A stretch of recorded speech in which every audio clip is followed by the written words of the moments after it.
anu ijid, anu najis, anu panggoreng-goreng. Hiji perkara anu jahat tina pagawean setan kecuali nu opat ieu. Patok geus tama bahasa teh. Nu pang najis-najisna, pang ijid-ijidna, pang goreng-gorengna, pang jahat-jahatna, pang bolon-bolonna, pang goblok-goblokna. Pang naon deui? Kecuali nu opat ieu. Eta bahasa Indonesia teh kos kitu. Dilempengkeun make fan ma'ani la rijsa wala syai'a min amali syaitan illa hadhil arba'ah. Entak mun teu ngaji ma'ani moal beres. Mal beres. Ieu nu opat. Hiji khamr, dua judi maisir, tilu ansab, opat azlam. Sedengkeun nu opat-opatanana eta dicadasna aya.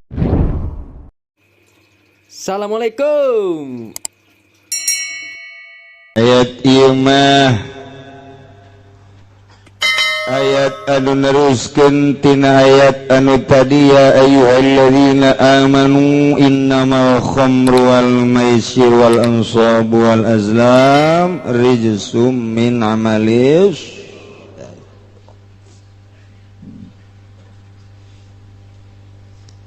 Allah nurunkeun wahyu ka Kangjeng Nabi dina pelebah masalah ngaharamkeun minuman nungtut. Mimiti ayat anu nyederhanakeun, kadua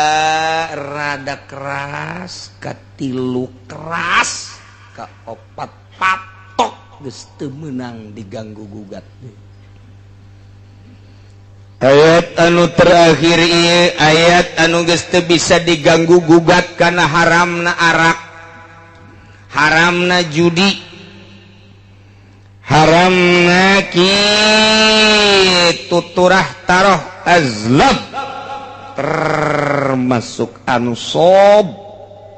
patung-patung arca-arca. Geus teu bisa diganggu gurat-gurat, diganggu teu bisa diganggu deui. Patok gurat batu haram mutlak. Nu mantak Gusti Allah ngajelaskeun make bahasa anu indah, cek ahli bilagah. Geus kateropong ku gaya bahasa-bahasana ge. Artina make kalimat-kalimat anu sangat mengarah karena haram secara mutlak tentang minuman jeung judi. Hiji Gusti Allah teh make ayat innama mimitina teh, ya Allah eta teh maedahkeun kana hasr. Ya ayyuhalladzina amanu innamal khamru wal maisir tamaka innama wa adawatul qasri illa innama atfun wa taqdimun kama taqaddama. Ulah sambarangan mun make innama. Berarti ieu luar biasa make innama mas sarua jeung kieu. Lantaran di dieu hukumna tarijsum min amali syaitan. Kulantaran aya innamal khamru wal maisiru wal ansabu wal azlamu rijsum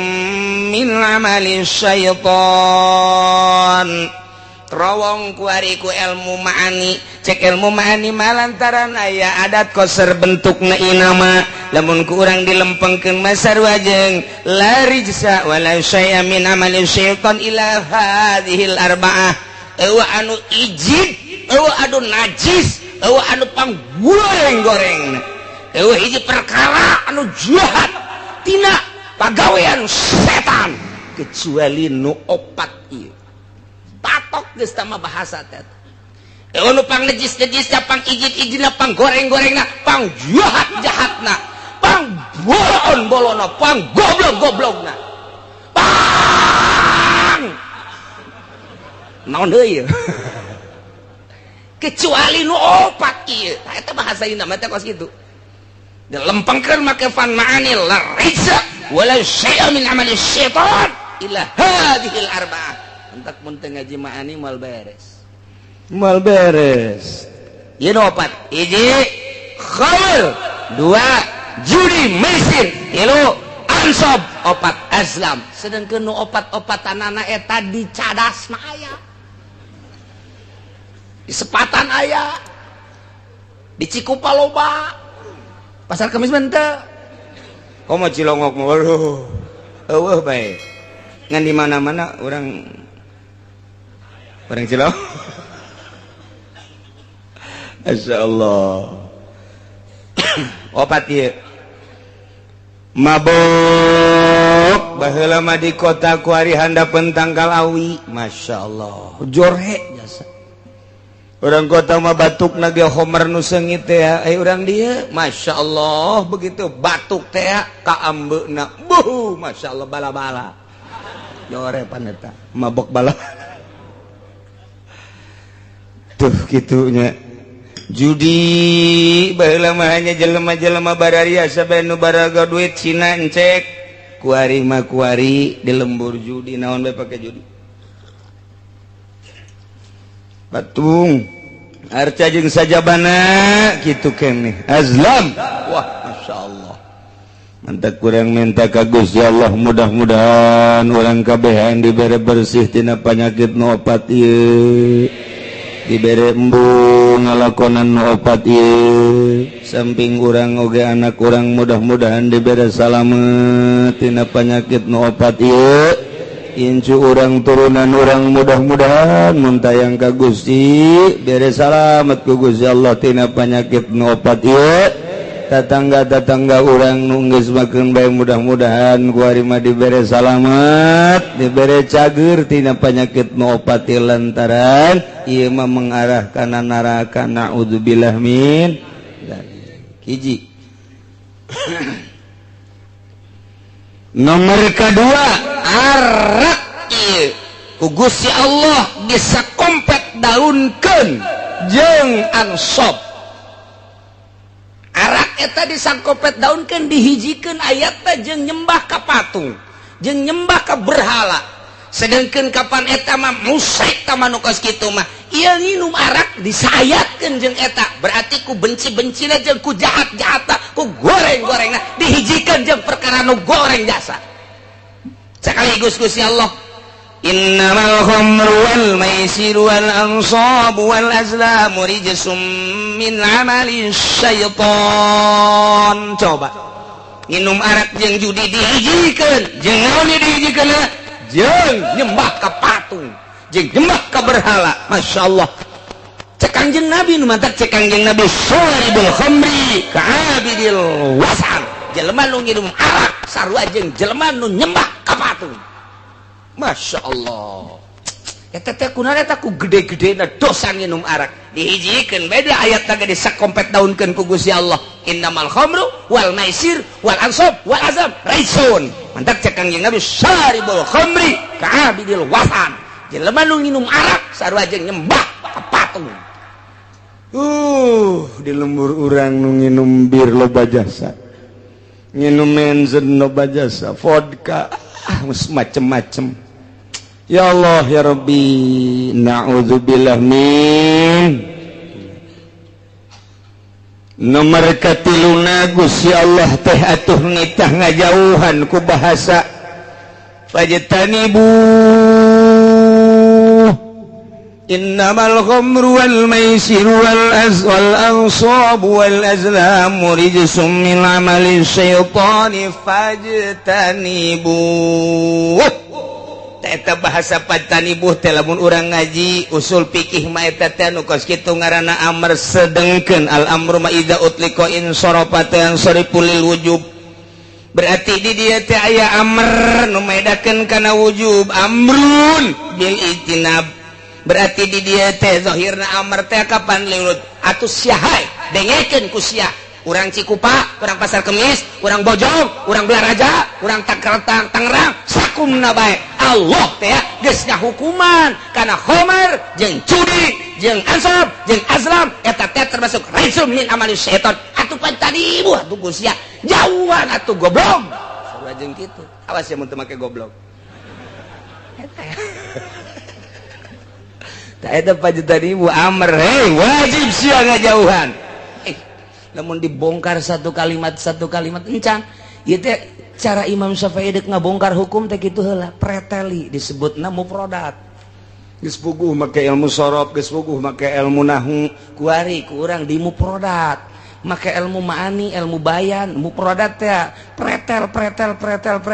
ke mantekan ke timbul be hukum haram padahal di dina Al-Qur'an mah wa yahrumul khamru jauh wa yahrumul maisir ima bahasana innamal khamru wal maisiru wal ansabu wal azlamu rijsum min amalis syaitan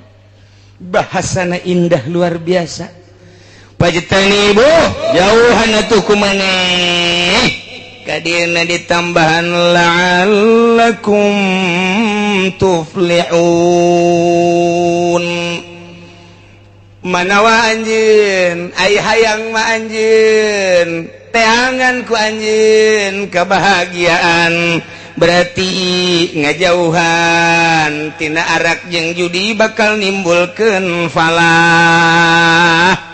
lamun maneh ngajauhan mabok maneh ngajauhan judi maka bakal didinya aya kabahagiaan dibalikeun ku urang lamun ja'lul ijtinab minal falah atu wa idza kanal itimad falah wa idza kanal itinabu falahan atu kanal irtikabu khaibatan di mana ngajauhan minuman ngajauhan judi bakal ngajadikeun kebahagiaan dunia jeung akhirat atuh berarti mun ngalakonan bakal jadi kabahayaan di dunia wal gara-gara mabok pisah jeung indungna gara-gara mabok pisah jeung bapana jadi carekan bae ditundung ku bapana si anak mabok bae mabur lain anak aing sia mah anak jurig meureun mun si anak jurig atuh aing ge jurig meureun ibut indung jeung bapak jeung pamajikan ku ari pamajikan jeung kalamun bae dicarekan ku abah lah dasarna ge mabok malulu indit lah geus di ditu geus ku ari mah mana si bae di dieu kawin dia geus papisah mah di laku kawin deui geus henteu ge lah daripada boga salaki kos kitu daya ku pamajikan indit eta gara-gara mabok rugi dunia jeung akhirat mun gugura kuari diomongkeun ti jati ka dieu nu sok mabok bae nu geus teu bogana naon ieu di duniana bae kuari dina bogana ge puyeng bae ulah nyaho jasa ti jati ka dieu bae ulah wakasa Tangerang heurana jan nyaho jasa jati koroncong kagambar jasa ku mata hate doyong gelam gembor atuh kabayang jasa jelema-jelema na kos karari itu kabeh ge terus ka dieu ka Sukamantri komo Sukamantri mah jawarauh kabeh kagambar ku mata hate ke kebon kalapa kadinya nu sok mabok teh nyaho jasa ulah sangka aing teh nyaho anak Ki Haji tinggal anak Ki Haji guys terus kabelah dia ka Picung ke Pasar Kemis emang aing teh nyararaho jangkung gede jelema nyaho jasa aing ge mararabok nu kunyin aya di dinya nyaho tah eta nu bebeakan bae nyaho nu marah bae nyaho nu ribut bae kuari nyaho nu walah-wah weuleuh bae nyaho sekitar jati datang ka pendek ting Pasar Kemis lah ka itu tuh kemana karena ka non karena kaputat nyaho datang kaputat nyaho emang kiai nyahoan jasa emang kumaha gitu bebeja kai jelema-jelemana ulah pajar gaib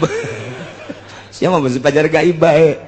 tuh dari kakukun menyararaho tuh masya Allah nyana sok di hadapan guru hehehe cek kana aing teh nyaweun beureun sia teh tukang mabok nyaho aing kebel-kebel cabok sia ku aing emang wani ya letik mah wani kanu gede henteu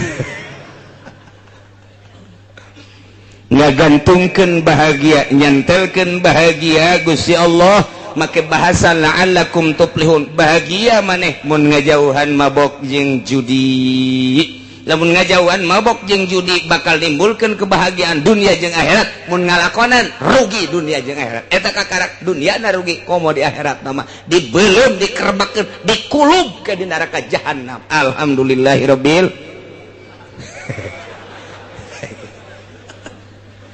hidat alhamdulillah ja kulubeun tah mah atuh bodoh lah mah Gusti Allah bae tah tapi tetap orang doakeun lantaran kadang-kadang nu babok jeung nu judi teh kapan terjadi di dulur urang terjadi di kawauh urang terjadi di tetangga urang meureun sedih amat mun urang ka sorga nyana ka neraka sedih ja urut sagulung sagalang di duniana kurang doakan mudah-mudahan anu marara boh anak boh incu boh dulur boh tatangga boh kawau diberi taufik ku Gusti Allah Subhanahu wa taala sehingga manehanana diberi sinar ilahi nyaho kana bener tobat ninggalkeun kabairna amin ya robbal tambahan deui ku Gusti Allah innama yuridu syaitan wa yuqi'a bainakumul adawata wal baghdha fil ghamri wal maisir dek kumaha bagusna atuh judi jeung mabok mah lantaran ku setan dijieunkeun hiji alat setan teh nyieun alat anu paling luar biasa ampuhna babarieun jasa jang nimbulkeun bagdo jeung adawah teu saha asal geus mabok bae teu saha asal geus judi bae ge boro-boro jeung sasaha bapana judi jeung anakna ribut bapa jeung anak gara-gara judi gara-gara mabok ribut anak jeung bapa jeung incu ribut iyalah pagawean jahat luar biasa tambahan deui wa yasuddakum an dzikrillahi wa anis shalah mabok teh Gusti Allah geus ngajelaskeun kana kabahayaanna karusakan anu nimbulkeun di dunia jeung agama di dunia jeung akhirat naon eta teh sakumaha tadi jeung deui ngahalangan tina eling ka Allah jeung tina salat mana aya jelema nu babok jeung nuju di haju salat dina salat teh hayang kadeuleu doang moal kuateun nya salat eueuh batur mah cenah geus jadi ki haji tinggal ki haji tetep bae asal mabok jeung judi moal daekeun zikir ka Gusti Allah moal daekeun salat ka jeung kukumaha ge sebab hijab antara dirina jeung Gusti Allah Subhanahu wa ta'ala nah terakhir wa atii'ullaha wa atii'ur rasul wahai mukminin sing narurut maraneh kabeh ka Gusti Allah Allah tegas ngainstruksikeun tadi titah ngajauhan mabok jeung judi titah ngajauhan ku Gusti Allah teh kana patung jeung azlam adu nasib teh ku Gusti Allah diinstruksikeun melalui wahyu ka Kangjeng Nabi urang Kangjeng Nabi Muhammad sallallahu alaihi wasallam sok Muhammad Rasul aing nyampaikeun ka sia intina titah nurut ka aing cak Allah wa atii'ullah wa atii'ur rasul tuturkeun rasul lantaran rasul mah ucapanana lainang di dirina la yantiku anil hawa in huwa illa wahyun yuha moal nyarita haram kecuali parentah aing moal nyarita wajib kecuali parentah aing moal nyaritakeun sunah kecuali parentahan aing dek nyampaikeun ka sia teh lantarannya ka sia ngan hese aing teh nyampaikeunana melalui saha ge kecuali melalui rasul diutus ku aing seorang rasul Muhammad ngaranna tuturkeun ku maneh anuti ku maneh perintah Allah awas terutama dina mabok jeung judi jeung patung jeung azlam nu opat tadi na ieu mah dijelaskeun wahdaru cek Gusti Allah hati-hati nurut maneh ka Gusti Allah nurut maneh ka parentahan Rasul Allah tapi wahdaru awas hati-hati kumaha hati-hatiana lamun maneh nurut salamet mun maneh teu nurut bahaya fa in tawallaitum maka lamun maneh mengo mun maneh ngabalieur lamun maneh teu nuturkeun ka perintah Allah teu nuturkeun teu ngajading kana ucapan Kangjeng Rasul perintah-perintah Kangjeng Rasul ku maneh teh dihirup fa'lam kanyahokeun ku anjeun annama ala rasulinal balagul mubin Rasul mati kasangkut paut eueuh deui nyana mah ngan sakadar nyampaikeun doang maneh nurut salamet maneh teu nurut bahaya Rasul mah teu aya naon-naon teu aya gantar kakaitan, teu aya hubungan, nyana mangan sakadar diberekannya bae ka umat nyampeikeun ti aing. Andai kata Rasul teh nitah ulah mabok maneh nurut, salam. Andai kata Rasul nitah ulah mabok maneh teu nurut, ih atuh Rasul mah teu kasanggot paut.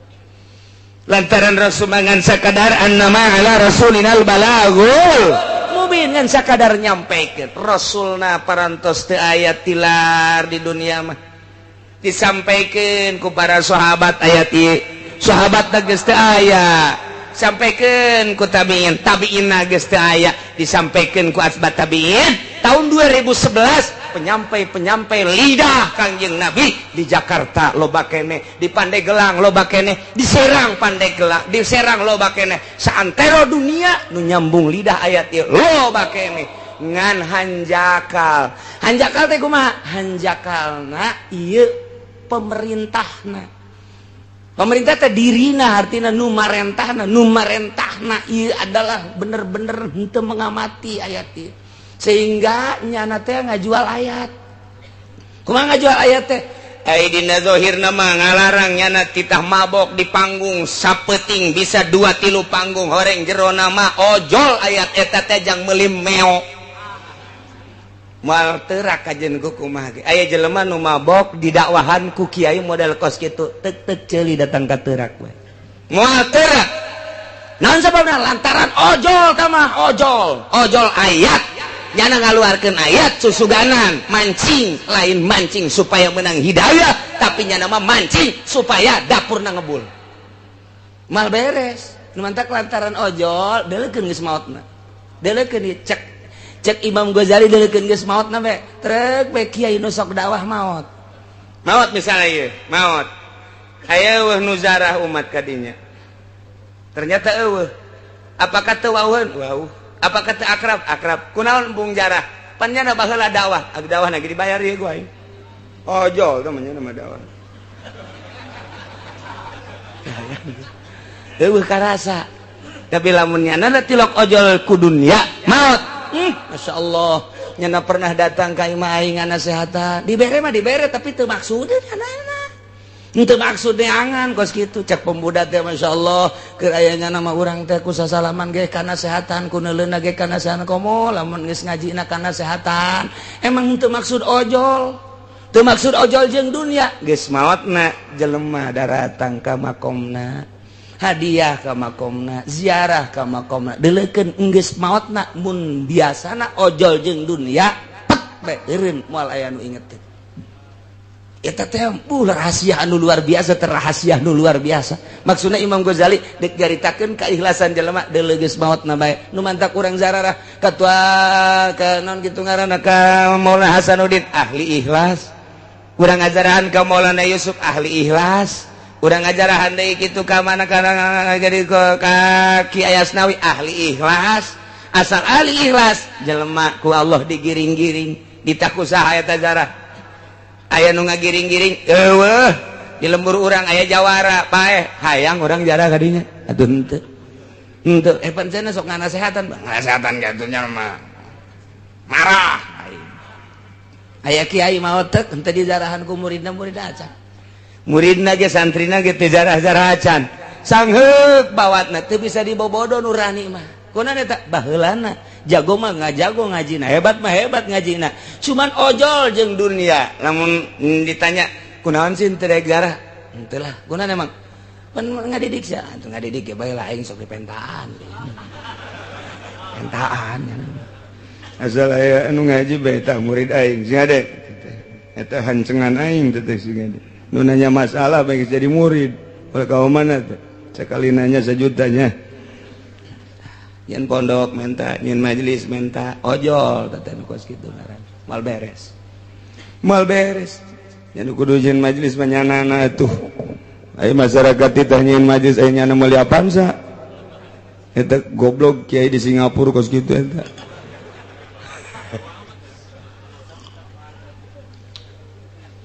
Ieu mah keur carita masalah ikhlas cek Imam Ghazali. Sampaikan geura ayat bakal ngerenyet geura jelema mun nu nyampaikeunna nu marentahna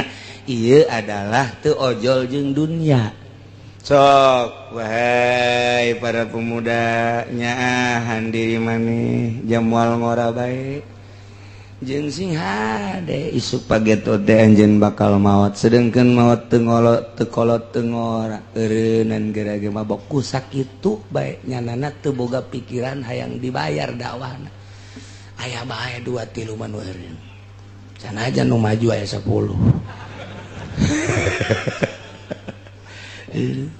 sanajan unggal penting dakwah menasional tapi di benak hatena nyana teh lain eta nu dimaksudna maksudna mah dek numpuk-numpuk harta ieu mah tinggal maksud lain dibere jeung teu dibere lain boga jeung teu boga tapi maksudna sing ada singkah arti menang nyokot ti mana eta Imam Ghazali menang nyokot tina innamal a'malu binniyat jelema mah kumaha niatna jelema ngariung teu niatna naon niatna teh deuk tahlilan deuk syiar kemudian dibere berkatna satreuk masalah teu kabawa teu kajingjing gunya ada satreuk berkatna atuh loba jasa masalah tetep bae syiar mah kuari mah jelema deuk ngariung tapi nu dimaksud berkatna berkat mending mun satreuk pugu cau deui mending mun cau nu beureuh mah cau hansip rugi emang cau hansip aya eta kos kitu tah beda niat sih ada niat mantep ke niat eta sok di non garang-garana sok dibahas-bahas bae ku kiai balikan deui supaya jelas niat urang ti penting deuk niat hudang lah aing deuk tahajud kasubuhan eta urang geus boga nilai tahajud geus boga pan nilai tahajud masyaallah eta niat jadi kadang-kadang niat eta bakal ngabentuk di akhirat sanajan teu dipigawe niatul mukmin khairun min amali mantak ngaji niatna deleukeun ge kadangana beda ieu sorana beda sora lamun niatna ikhlas mah beda nyelecep ka jero hatena teh rindu ka jero hatena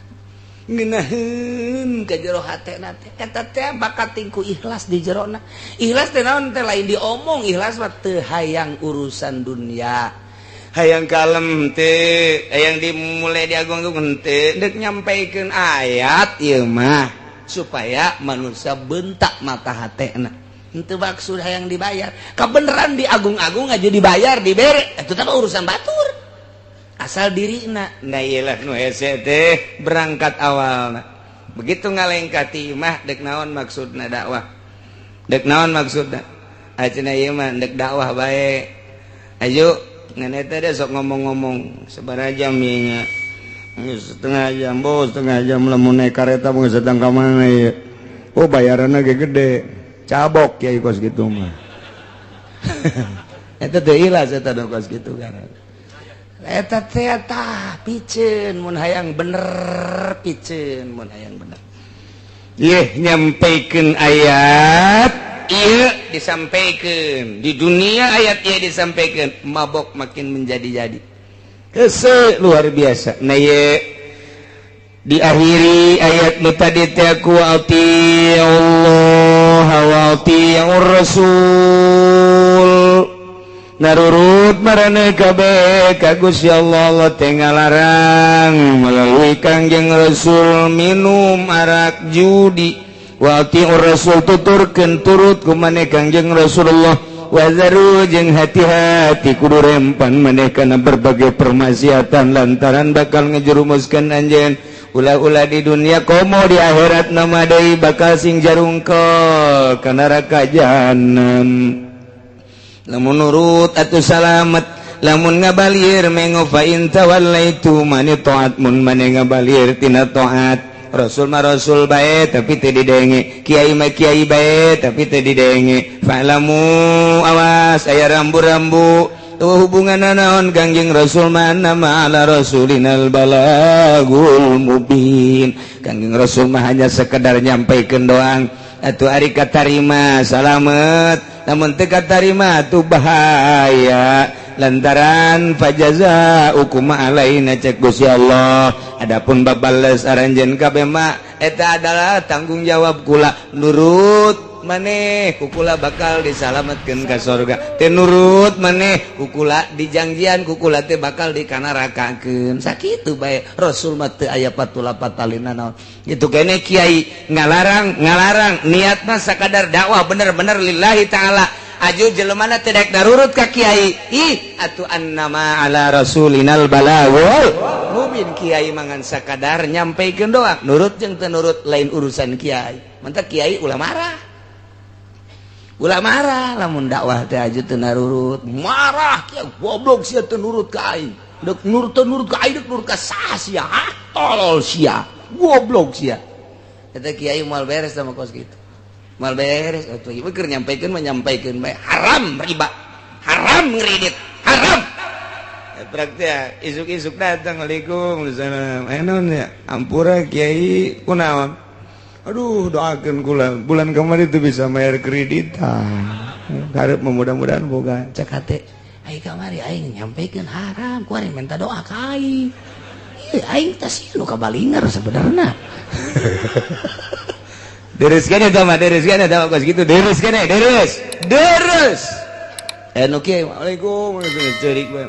oh nyabikang di mana di mana oh udah deket ya dari dinya enak aduh cenah daripada ditarik deui ku dealer mau nginjem duit ja iya aduh boga salakitan teh si budak mun teu onam artina itu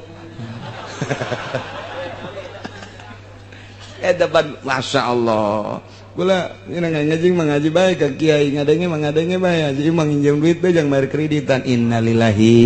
wa inna ilaihi kudu kumaha tah atuh teh kumaha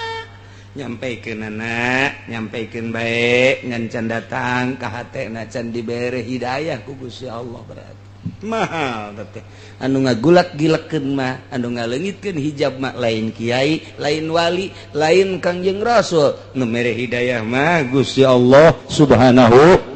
wa taala Masya Allah timbul pertanyaan para sahabat urang alhamdulillah cek para sahabat teh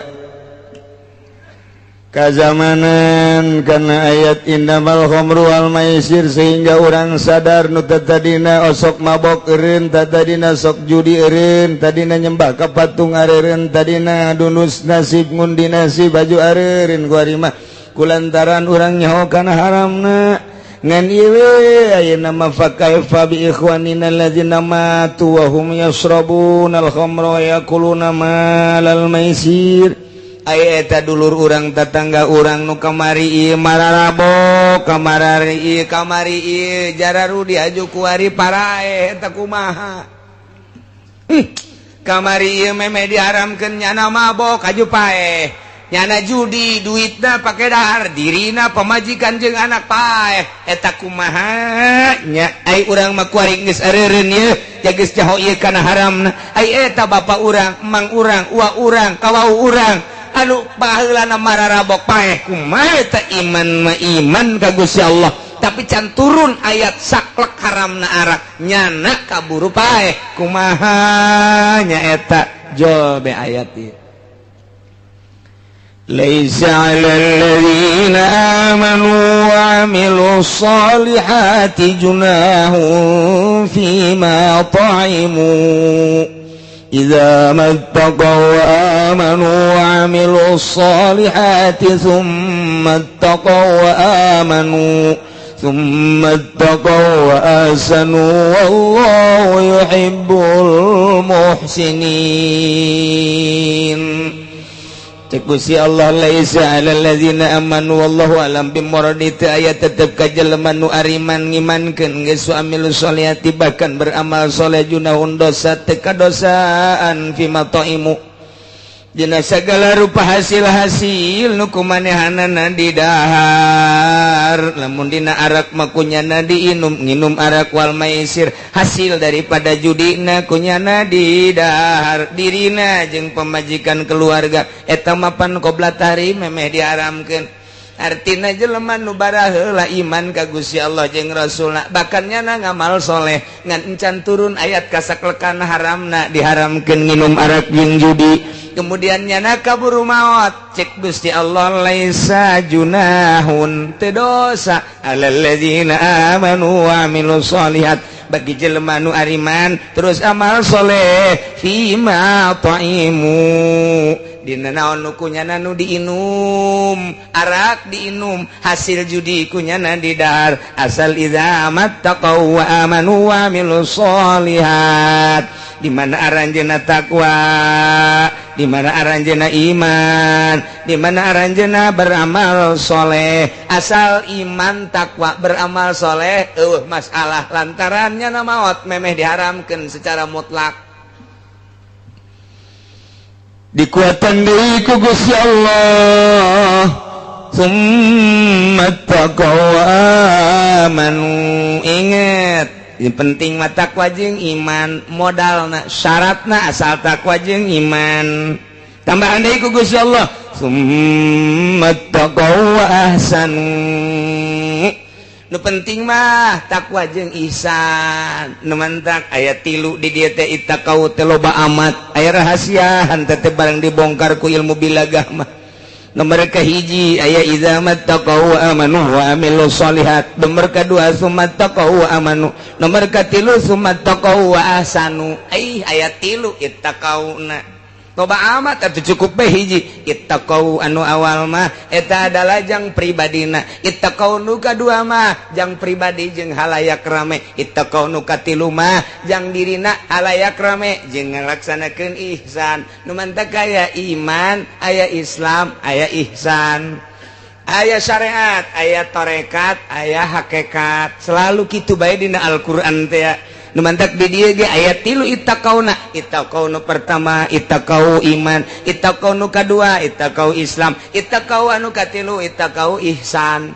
nu mantak ittaqau nu pertama ittaqau syariat ittaqau nu kadua ittaqau tarekat ittaqau nu katilu ittaqau hakikat mantak ge ieu aya ihsan terakhir mah ihsan hakikat ye summa taqaw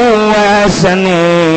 ngan kabelah dieuna istimewa Gusti Allah wallahu yuhibbul muhsinin Allahumma mika cinta jeung mika resepna teh ka jelema anu nyieun ihsan berarti anu ittaqau binafsihi masa kadar takwa jeung iman jang dirina masih diproses engke di akhiratna nomor kadua ittaqau anu kadua jang bigairihi jang bisa merean ka batur nyaritakeun ka batur tapi dirina mancan ihsan masih diproses ku Gusti Allah anu henteu diproses mah anu meunang mika sedikit cinta Allah ia adalah jelema anu ittaqa amal soleh iman termasuk ihsan ialah wallahu yuhibbul muhsinin nu kumaha ihsan ihsan anta budak Allah kana katarahu wa ilam takun tarahu kana hu yaraka maneh ibadah ka Allah seakan-akan neuleuh ka Gusti Allah mun can bisa seakan-akan dideleukeun ku Gusti Allah berarti teu pernah bae aya mimpar-mimpar urusan dunia teu ojol nyampaikeun Qur'anna teu ojol nyampaikeun ayatna teu ojol nyampaikeun hadisna jeung urusan keagungan kemuliaan jeung teu ojol kana urusan dunia ihsan sieun ka Gusti Allah bagian mun dibere duit ge sieun nya mah Waalaikumsalam ti mana ye ti atut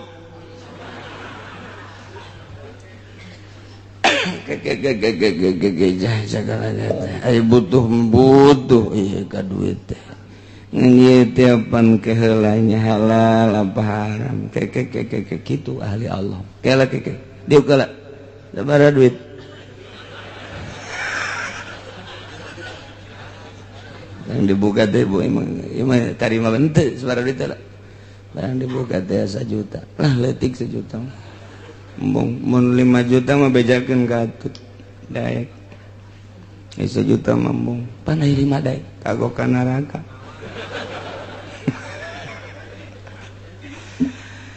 aduh neangan daftaran we cenah daftaran eta naon kadang-kadang KTP maksudna dek di umroh-umrohkeun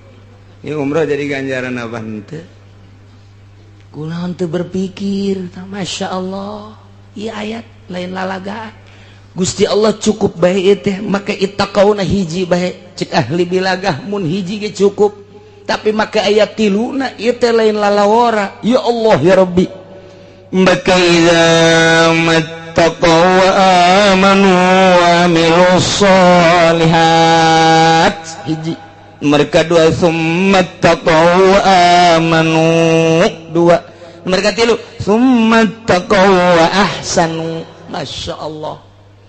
tilu itakau nage hati-hati sing rempan maneh awas hati-hati karena berbagai paharaman jeung permaksiatan imankeun ku anjeun beramal anjeun kana amal anu soleh hiji berarti syariat tambahan deui ku Gusti Allah summa taqaw wa amanu mentak ka dieu nage make tafsiran Imam Jalal teh sabatu ana taqwa wal iman di jerona teh geus tetep takwa jeung iman ngan kuari ngalaksanakeun nya nante akana intisari takwa jeung iman torekat ngaranna suluk disebut berangkat kuari mah lain sakadar iman tetapi nyana berangkat hate teh supaya bener-bener deket jeung Gusti Allah supaya datang ke mana ya supaya datang diri nate ka Gusti Allah emang Gusti Allah bisa ditempuh jalan mana bisa ente naik kereta bisa ente naik kapal atau naik Apollo oh otak nancan datang eta budak Gusti Allah mah di mana-mana aya tapi lain berarti eta Gusti Allah kumaha tuh ngaji nu mantap ge jangan ngaji terus bae atuh otakna pendek jasa sia mah campur jeung naon wayah ngaji wayah datang ka imam nonton TV melulu HP bae meuli nu anyar deui oh budak 3G HP nage geus mending mun ngarakene aki-aki geus bau kuburan mamawa HP keneh bae ya Allah ya Rabbi tak aki-aki buang ka warah jas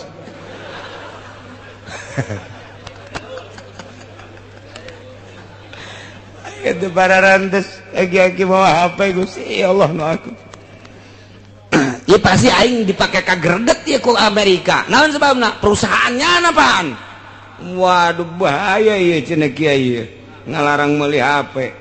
waduh aing nyeunan HP kunyana dilarang aing mah ngan ngalarang doang ieu meka ya tetep ki ajina ge meuli bae ngan ngomong bae heulanan ieu mah lamun dek bener-bener nyana make ittaqau nu kadua tenden HP selamat berpisah aku mendengar pengajian dari Kiai ternyata engkau harus pisah dengan berat hati aku terpisah denganmu tetapi demi menuju Gusti waduh engkau akan aku tinggalkan tapi ai dijual mau moal si HP besi aing hayang deui setengah hate teh jelema teh setengah hati kudu nalan pican plus meuli deui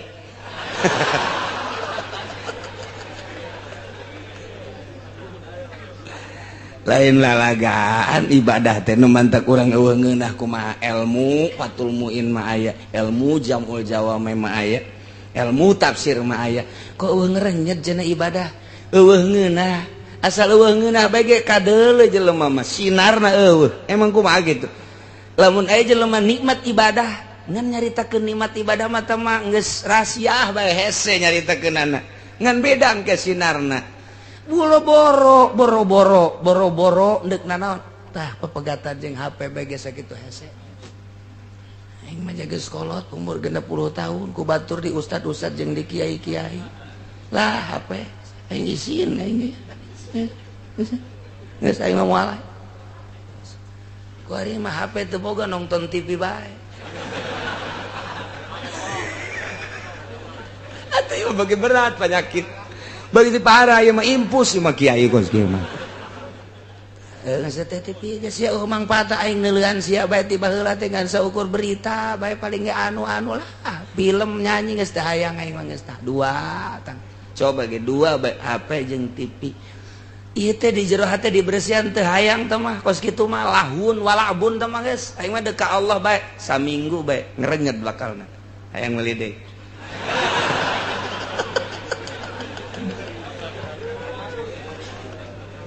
aduh menang saminggu dari cokot deui HP tidak kuat aku berpisah denganmu jaringanku kurang sehingga undangan ngeriung kok enggak ada yang biasanya kayak ondo sama kos gitu teu bisa pepegatan. Dek menuju ke Allah kudu aya anu ditinggalkeun, kadanan ninggalkeun dunia secara total. Keheureuyan nu kitu bae heulangan. Lah cenah disebut ortodok, keun bae disebut ortodok ge tereh paeh ieu. Daripada disebut modern aja paeh, modern kabawa ka ditu hanas ibadah teu ngeunah. Pikir tak ku otak. Ya Allah ya Rabbi. Ye ndek naon ye? Ieu mah keur carita summat taqaw wa amanu tingkatan kedua. Tingkatan kahiji mah eta tadi engke aya proses keneh bae. Allah teh ieu tilu teh aya rahasiahan. Ngan saeutik we dijelaskeun ku Imam Jalal teh. Coba deuleu tafsiran di kitab-kitab lain tentang ayat ieu. Masya Allah teu sembarangan Allah nenden tilu takror teh. Tapi takrorna teh takror teh budak balik. Takau deui. Mun eueuh rahasiahan moal dipuat di dieu. Tah tingkatan kahiji mah nu tadi teh ya takwa iman, tapi tetap nyana masih biasa kena baik, cuman di mulut tidak sampai di hati. Waduh, sedangkan kan dari mata turun ke hati. Sia ngarora keneh mah kitu. Takwa hari mah teh geus beres tah eta mah geus takwa summat taqau wa aman pelaksanaan ieu teh duh anu kamari teh maharim dilaksanakeun ku ari manggeus menuju ka Gusti Allah lah tah dibere duit ge ieu teh saha teh anu kekekentah ente mah rada gede endek gede dek leutik ente bae kula nu lumayan jeung nambahan meuli apaan sa ente aing kajen teu make apaan sa naik angkot aing geus teu bae cek aing teh bawa ka ditu sugan hayang ditambahan teh hayang suari atutna kawin jeung aing carekadan sakit atuh misalna lain ti atut bae sarwati wahidin ge ulah urang pilih sesuai jeung nurani abeh urang di dunia beres di akhirat henteu dicarekan ku Gusti Allah ieu mah jang santri bejang santri aya nu lain santri mah teu nyaho nu hukum aya jang kiai atuh mimba bi komo santri mampan nyaho ieu duit nu kos kitu teh beres ulah peureum manta kunaon peureum sakedeung deui 2 bulan deui peureum peureum sabelah mata mangintip ngaranna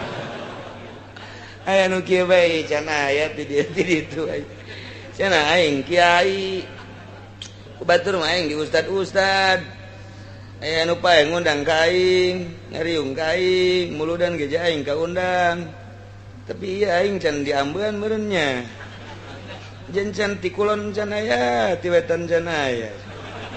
aing mah meureun kunya lain pajar jelema kadal meureun deuk ngeunaheun kumaha ibadah ikir carita summat taqau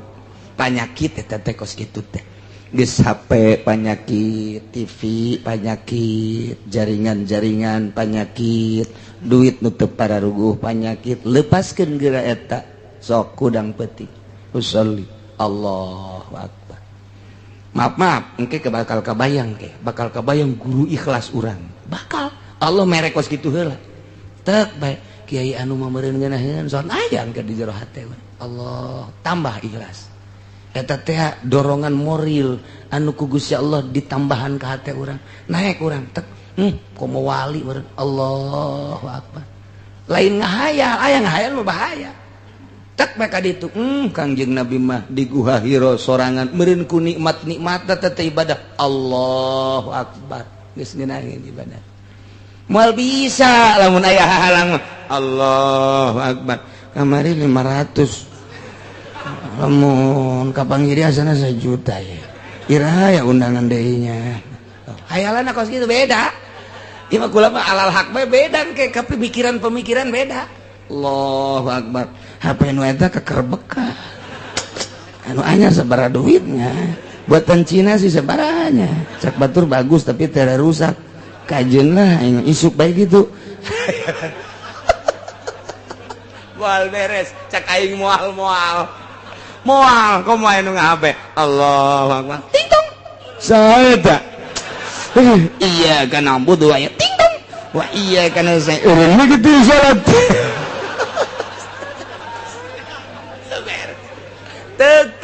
tadi datang ka Ikhlas bae ieu keur carita urang lalagaan beda engke jeung beat mah dina tarekat lain deui doktrin ieu mah keur carita dilalagaankeun bae pikir ku urang moal bisa kajen ku kumaha ge mantak aya jelema norekat boga HP pabatola torikotuhu batal kajen teh zikir sabala ribu ti peuting boga HP batal cak aing batal deuleu persyaratanana cenah saya teh wah di torekat hebat teh batal ieu mah teu saha-saha cenah nya mah udang-udangna ge gede geus muka sapah oh bohong dulu syarat daya 40 persyaratan Masya Allah lain haram ente apa pak tipi ente haram jatiahna jatuh najis teu naon teh makos kitu mah tapi bagi nu norekat teu meunang badak amun aya kiai hebat sorbana ge ngangsar ka handap tapi make kene HP geus cuma syariat kene ieu mah bangsa nu pidatona hayang duit ieu menugos kieu mah geus kabaca ieu mah kabaca keur carita nomor kedua summat taqwa aman lain lalagaan nomor katilu mah geus jadi summat taqwa ahsanu sieun ka paharaman sieun ka permaksiatan khususna nu opat tadi umumna kuliah ing paharaman kemudian manehanana teh geus ngalaksanakeun perjalanan nu tadi teh kuari mah geus asa deukeut jasa jeung Gusti Allah pan urang teh diangkat jadi wali karas mentak dipertanyakeun jelema sih jadi wali karasa apa teh karasa jadi wali teh aya nu henteu ngarasakeun eta keur nutup-nutupan karasa mana karasana asa eueuh dunia teh nu aya ngan Allah doang geus nyana teh engke asa kaduhung hirup nu kamari ieu duh aing eta Imam Ghazali caritakeun kos kitu Imam Ghazali geus diangkat jadi hujatul Islam tapi can jadi wali begitu trek jadi wali eta nu kamari magahan ngaji teh eta mah dosa aing magahan ngaji aing ngarang eta teh dosa aing dosanya na kos kitu teh eta ngarasa dosa sebab orang teu ngeunah tah ibadah kos ketika nah ini ieu we ibadah nu bener mah ieu cekeuna tuh ya Allah ku ngeunaheun ibadah teh geus teu boga pikiran naon iyalah summat taqwa sanu sedengkeun ka dieuna Gusti Allah wallahu yuhibbul muhsinin lain leutik-leutik ayat ieu teh mantap ge masyaallah hiji ku Gusti Allah dihampura dosa-dosa jelema anu baheula nginum arak hajung ngimankeun jeung amal soleh lantaran nyana nginumna teh meme diharamkeun secara mutlak kakarak aba-aba doang aju kaburu maut kitu keneh nyana barang dahar tina hasil judi eta ge sami bae dihampura lantaran can turun ayat secara mutlak berarti luar biasa Gusti Allah mah ari encan datang ayat mah tetep bae dihampura kos urang ibadah aju teu nyaho dihampura bae mantak ibadah mah makin bodoh makin gampang jih atau makin gampang urang deka Mekah kemudian aya nama toab sedangkeun lamun toab teh kapan kudu boga wudu jaat toab ka salat sedangkeun kuari hese ngaraksana lantaran atupan jelema teh ribuan urang kakarak ge salengka geus aya jelema urang takroni nya hideung antal jeung urang mending mun putih mah nya hideung nya batal pan geregat teh urang kitu mah urang kalau urang India atau Pakistan tapi nu geulisna bagon nu teu geulisna mah makanya kertoab sih diceritakeun geulis andai kata aja sia mah pan kitu bae pikiran teh batal kumaha tuh ji atuh taklid ke mazhab Hanafi mantak naon ja mazhab Hanafi mah teu batal mun antel kulit jeung awewe aja taklidna di mana ieu ti wuduna keneh apa ti toapna tergantung jelemana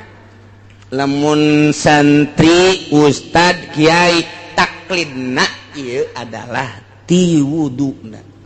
lamun jelema teu mondok kuari ka Mekah titah taklid ti wuduna ge teu bisaeun bingung nya geus begitu wudu sampai engke bae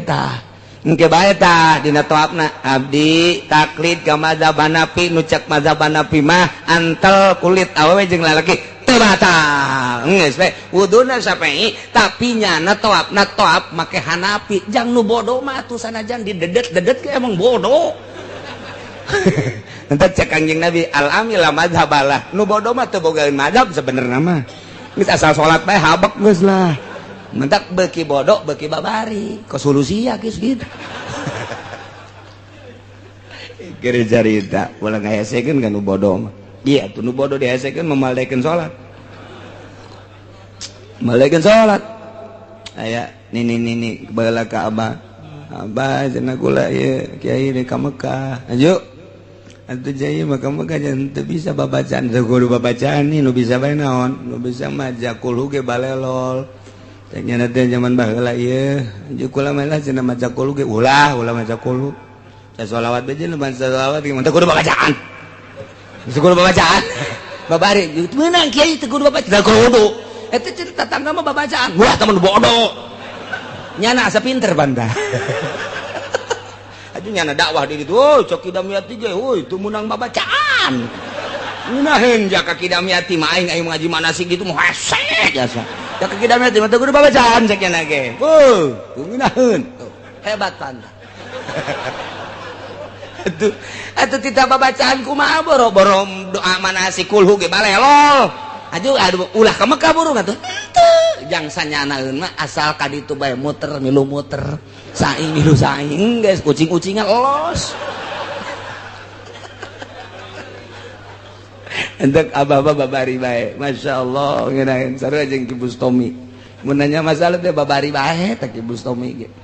Assalamualaikum warahmatullahi wabarakatuh. Ka Mekah cenah kula jadi bisa doana kulo bae kulo. Kulo cek Bos Tomit teh. Tohap kulo bae saing kulo deui. Ya kuluna sabaraha? Sadekna sia. Dia sadekna sabaraha? Tumun 10 we 5 habak cek. Sarua ta abong saguru berenana di dia jeung Bos Tomit teh saguru di Ki Prawira atuh kitu bae. Babari mentek ngeunaheun ka Ki Bos Tomit mah euy cenah 5 bae kulhuna ge. Eta hartina lain naon kiai teh ngangeunahkeun bae nu bodoh mah dipaksakeun ge hese bae tuh aju ieu si ustad milu ka nu bodoh atuh ulah bego ustad tuh ustad tiwuduna kene taklid atuh masyaallah tuh geus beda-beda ke derajatna di masjid teh ieu mah bodoh ieu mah santri ieu mah geus ngaustad ieu mah geus nyai ieu mah geus wali atuh beda-beda ngerendengnya na beda engke tahapanana nganu jelas mah asal menang pangampura Allah subhanahu wa ta'ala tinggal bae pebatalanana ari mazhab Syafi'i mah teu batal ari mazhab Hanafi mah teu batal mazhab Syafi'i hitut batal atuh Hanafi ge hitut batal ke sia hitut aing mas Hanafi batal aing ngising nyaonya ngisingnya beres kemudian ditajong kalau getih mimisan batal cek Hanafi cek Syafi'i mah teu babari geus antal doang teh jauh urang keluar getih jacarang jaterab atau jacarang keluar getih carang geus eta bae tah ka madzhab Hanafi jadi teu meunang hiji naon kitu ngaranna hiji pagawean ku dua mazhab tah eta doang nu teu meunang talpek ngaranna hiji pagawean dua mazhab teu meunang mun hiji pagawean kudu samazhab bae urang pagawean wudu samazhab pagawean toab samazhab teu meunang wudu nya Syafi'i nya Hanafi teu meunang atuh toab nya Syafi'i nya Hanafi teu meunang hiji pagawean dua mazhab teu meunang nu bagusna mah ti wuduna kene wuduna Hanafi toabna Hanafi ke ka salatna ge terus kitu Hanafi saharita mah ajeuna salat mah henteu mangga masalah tah eta kos kitu nah lamun urang ayeuna dua pagawean teh kumaha cenah teu kahar teh dua mazhab teh kumaha kieu urang ku ari toab ngamazhab ka mazhab Hanafi ai praktek terap taklid aing ka mazhab Syafi'i jadi berarti ya mah taklid ba'da kejadian tuh bae ngeunahna lah cek urang lembur mah sabada kejadian taklid okos kieu tadi da urang kudu Syafi'i aju toab bae Syafi'i kene barang antel antel Hanafi mah henteu taklid harita jadi sabada jadi karak taklid teu naon jang nu bodoh nu mentak beuki bodoh beuki babari ibadah mah nu mentak urangnya hadena bodoh alhamdulillahirabbil taklid aing ka Hanafi begitu geus taklid dia ka Hanafi ye geus taklid dia ka Hanafi ye urang toab antal jeung awewe teu batal aing mah Hanafi antal di batal malah Noelnya teu batal abang-abang teu batal Noel gelut sia di ditu mulai keur carita doang teu batal terap baca hanapi batal kan aing ka SPI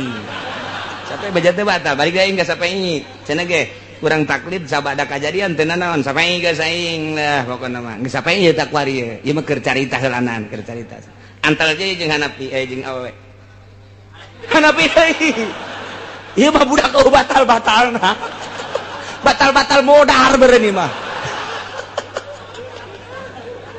keur carita talpek hiji pagawean teu meunang dua mazhab mun geus samazhab samazhab bae ketika nyana di mazhab eta batal atuh geus bubar